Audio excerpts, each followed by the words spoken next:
तो गाइस आज हम बात करेंगे क्वेस्टिज्म के चैप्टर नंबर 87 के बारे में। और पिछले चैप्टर में हमने देखा था युग्योमना ने चैंगयोंग को फाइट में हरा दिया होता है और ऐसा युग्योमना इसलिए कर पाया होता है क्योंकि उसकी पोटेंशियल अवेक हो चुकी होती है। लेकिन आज की वीडियो की शुरुआत में हम देखते हैं हान जेहा को, जो कि एक जगह पे बैठा हुआ होता है। हान जेहा पहले ही इस बात से काफी ज्यादा सैड लग रहा होता है कि वो शोइन किम से फाइट में हार गया। लेकिन इतने में ही एक बंदा अचानक से यहाँ पे आता है और जेहा को कहता है, जेहा, ये एक इमरजेंसी है, चैंगयोंग फाइट में हार चुका है। जेहा ये सुन के हैरान हो जाता है और कहता है, क्या चैंगयोंग फाइट में हार गया? लेकिन किससे? दूसरा बंदा कहता है, पहले उसकी फाइट गुक्जा के साथ हुई थी, लेकिन उसके बाद युग्योमना ने उसको फाइट में हरा दिया। और ये सुन के जेहा अपनी जगह से उठता है और बहुत ही सीरियस तरीके से कहता है, अच्छा तो ऐसी बात है, तो वो लोग चैंगयोंग को भी फाइट में हराने में कामयाब रहे हैं। और आखिर शिग्योंग रयू का क्या हुआ, वो कहाँ पे है? दूसरा बंदा कहता है, वेल, जब उसकी शियोंग हारू के साथ फाइट हुई थी तो हमें लगा था वो हारू को हराने के बाद एडवाइजर को अपने कब्जे में ले लेगा, लेकिन ना जाने क्यों हमें तब से वो दिखा नहीं है, हमें नहीं पता वो कहाँ है। जेहा कहता है, डोंग टैक शियो का क्या हुआ? दूसरा बंदा कहता है, वो अभी उस बार में है जो उसके अंडर में आता है, अभी वहाँ पे उसकी फाइट ली जीउन के साथ चल रही है। जेहा हवा में एक मुक्का मारता है और इस बंदे को कहता है, डोंग टैक को ये बात जाके बता दियो कि अगर वो फाइट में हारा तो मैं उसे अपने हाथ से खुद जान से मार डालूंगा, इसलिए चाहे जो कुछ भी हो जाए उसे अपने मरते दम तक फाइट करनी होगी। वहीं दूसरे सीन में हम देखते हैं ली जियोन और डोंग टैक की फाइट स्टार्ट हो चुकी होती है। ली जियोन डोंग टैक के ऊपर अपनी तलवार से हमले कर रही होती है, लेकिन डोंग टैक उसके हमलों को इजीली डॉज कर रहा होता है और साथ ही साथ में डोंग टैक उसके हमलों से बचते हुए उसको बोल रहा होता है, कितनी निराशाजनक बात है, क्या तुम इससे और ज्यादा फास्ट अटैक नहीं कर सकती हो? और ली जियोन अभी अपने मन में बोल रही होती है, इसके फाइटिंग स्टाइल की वजह से इससे फाइट करना काफी ज्यादा मुश्किल है, ये अभी जेट कुंडो मार्शल आर्ट का इस्तेमाल कर रहा है। लेकिन इतने में ही डोंग टैक जेट कुंडो स्टाइल में एक मुक्का मारता है ली जियोन के मुंह पे, जिससे कि ली जियोन थोड़ा सा पीछे हो जाती है और डोंग टैक कहता है, क्या मुझे इस कमजोर सी लड़की से लड़ना होगा? और अभी हमें ली जियोन के स्टैट्स भी दिखाए जा रहे होते हैं जो कि ठीक ठाक होते हैं, लेकिन उसकी स्पीड काफी ज्यादा सही होती है। साथ ही साथ में हमें डोंग टैक के भी स्टैट्स दिखाए जा रहे होते हैं और डोंग टैक क्लियरली ली जियोन से ज्यादा ताकतवर होता है। डोंग टैक अभी ली जियोन को बोल रहा होता है, अगर मेरी फाइट किसी लड़की के साथ ही होनी थी तो मैं चाहता था कि मेरी फाइट हारू शियोंग के साथ हो। लेकिन इतने में ही ली जियोन अपनी तलवार से डोंग टैक के ऊपर एक हमला करती है, लेकिन डोंग टैक उस हमले को डॉज कर लेता है और ली जियोन कहती है, ऐसी बात है, मुझे माफ करना, मैं एक लड़की हूँ। और साथ ही साथ में ली जियोन अपने मन में बोल रही होती है, ये बात तो माननी पड़ेगी, इसकी स्पीड मुझसे ज्यादा है, अगर मैंने जल्दी से इस फाइट को खत्म नहीं करा तो इसकी स्पीड की वजह से मुझे काफी ज्यादा प्रॉब्लम्स झेलनी पड़ेंगी, मुझे बस इसके एक अटैक करना है,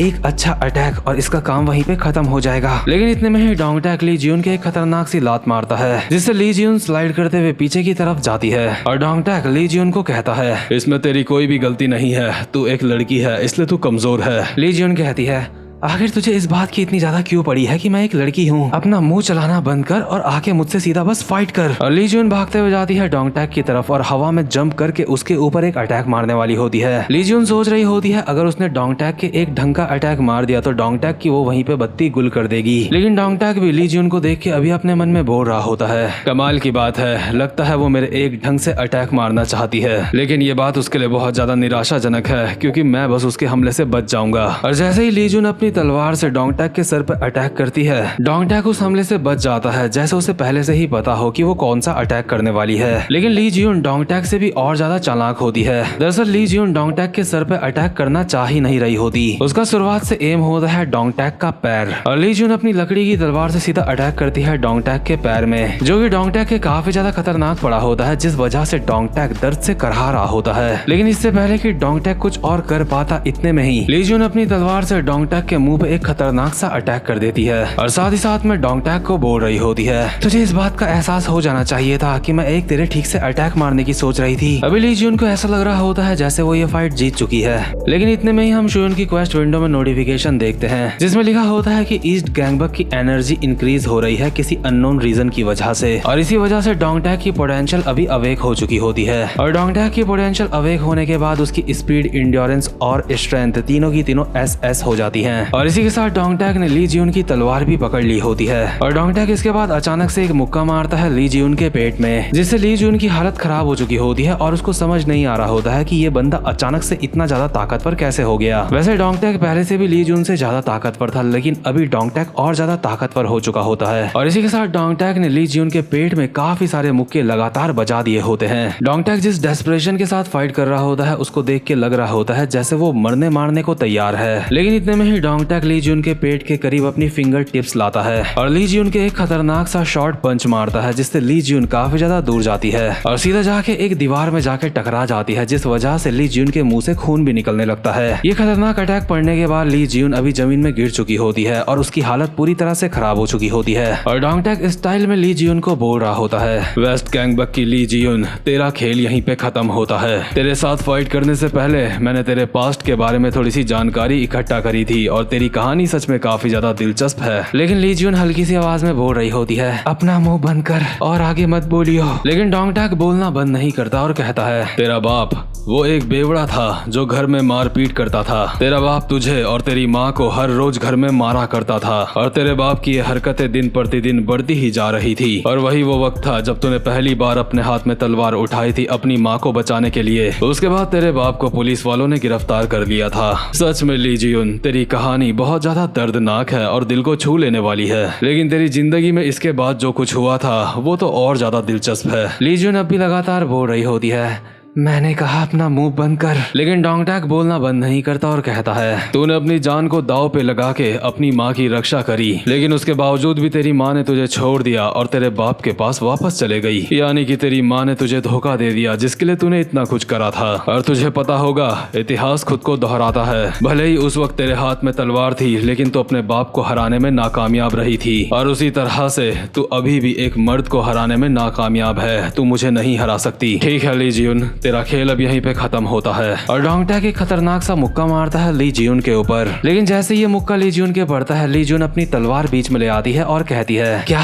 तूने कहा मैं एक लड़की हूँ इसलिए मैं एक आदमी को नहीं हरा सकती, एक लड़के को नहीं हरा सकती? लेकिन मेरे मास्टर ने मुझे ऐसा नहीं कहा था। इसके बाद सीन शिफ्ट होता है और हम देखते हैं एक पुराना सीन जहाँ पे ली जियोन अपने मास्टर को बोल रही होती है, मास्टर क्या ये बात सच है कि तलवार का भी एक मार्शल आर्ट है जो कि इतना ज्यादा खतरनाक है जिससे हम किसी एक हमले में ही किसी को हरा सकते हैं? ली जियोन का मास्टर अभी मेडिटेशन की पोजीशन में सामने बैठा हुआ होता है और कहता है, हाँ इस तरह का मार्शल आर्ट एग्जिस्ट करता है, लेकिन इस मार्शल आर्ट को इस्तेमाल करना इतना ज्यादा आसान नहीं है। ये एक इस तरीके का मार्शल आर्ट है, अगर जिसको करने में तुम फेल हो जाते हो तो तुम्हें इसकी कीमत अपनी जिंदगी देके चुकानी पड़ती है। इस मार्शल आर्ट में जो तुम पहला अटैक करते हो उसमें तुम्हें अपनी पूरी जिंदगी दांव पे लगा देनी होती है। इस मार्शल आर्ट का जो फाउंडर था उसने अपने डिसाइपल को यही बात कही थी, भले ही तुम एक लड़की हो लेकिन अगर तुम इस मार्शल आर्ट में महारत हासिल कर लेती हो तो तुम किसी को भी फाइट में हरा सकती हो, जो कोई भी तुम्हारे रास्ते में आएगा। तो बताओ जियोन, तुम्हारा इस बारे में क्या ख्याल है? क्या तुम इस मार्शल आर्ट को सीखना चाहोगी? और यार अभी हमें ली जियोन के मास्टर का चेहरा भी दिखाया जाता है और इस बंदे को देख के और इसकी बातों से मुझे ऐसा लगता है कि ये बंदा काफी ज्यादा खतरनाक है और कहीं ना कहीं इसका लुकिज्म मानवा से भी लेना देना हो सकता है। और प्रेजेंट मोमेंट में हम देखते हैं जो ली जियोन होती है अलग तरीके की ही मार्शल आर्ट पोजीशन में खड़ी होती है, जो कि एक शॉर्ट मार्शल आर्ट होता है और साथ ही साथ में ली जियोन की पोटेंशियल भी अवेक होना स्टार्ट हो चुकी होती है। लेकिन डोंग टैक भागता हुआ आ रहा होता है ली जियोन के ऊपर अटैक करने के लिए और कहता है, चाहे तो कुछ भी कर ले,